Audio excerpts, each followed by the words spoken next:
Hello, welcome back to our Road to Emmaus Bible journey. Today, I want to look at Philippians chapter 2 to talk about the miracle of humility in the Christian life. So stay with me. I plan to walk through about the first half of the chapter, try to grab some principles along the way. Sometimes humility is misunderstood. We think it's simply suppressing our awesomeness and trying to stay calm while people brag on us and we secretly soak it all up. Maybe there's something to that, but this chapter takes us way deeper.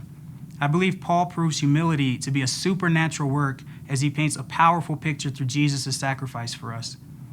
What I hope to accomplish is giving us a better definition of humility and showing us why humility is so important for today. First thing to notice is that Paul mentions some of the goals of the Christian life in verses 1 and 2. He mentions having unity with Christ, comfort in his love, fellowship with the Spirit, and tenderness and compassion. These are great things to have, but Paul says we're not supposed to camp out there.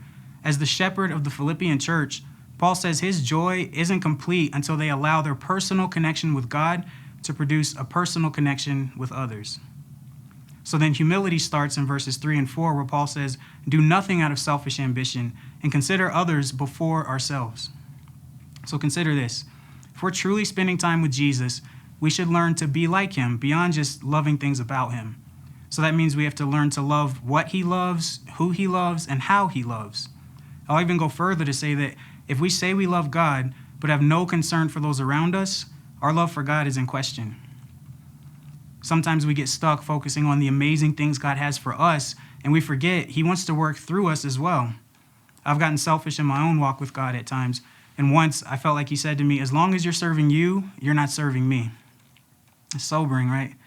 So the point is this. Yes, God has great things for me, but he also has great things for others through me, according to his purposes.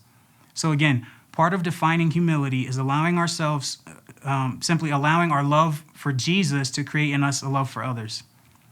So when you read the chapter, spend some good time soaking in verse 5.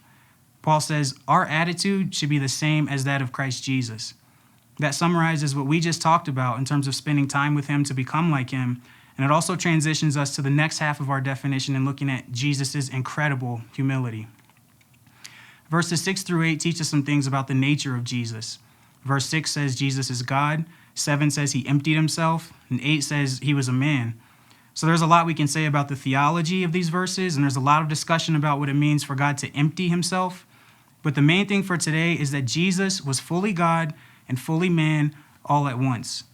The amazing image of humility here is that God became a man and willingly surrendered his rights to endure the struggles of human life and death for us. That's the emptying of self that Paul is talking about. So let's get back on track here. First, Paul challenges us to consider others ahead of ourselves. Now Jesus goes even further. He's not just considering the needs of others, he's actively surrendering his own needs on behalf of others. So as we're here talking about this, outside of here, we have the spread of COVID taking place, social unrest, injustices everywhere. So you might ask, why does humility matter right now? And why would that be our message for today? Understand that God works this miracle of humility in us to work a revelation of Jesus through us for a lost and dying world. Paul goes on to say, when we imitate Christ's humility, we shine like stars in the universe. So in the midst of an intense darkness in our generation, we become incredible pops of light, pointing sinners to Jesus through this miracle of humility. I pray this encourages you to consider what humility looks like in your life, and I pray this creates an even deeper sense of awe and devotion for our incredible King Jesus.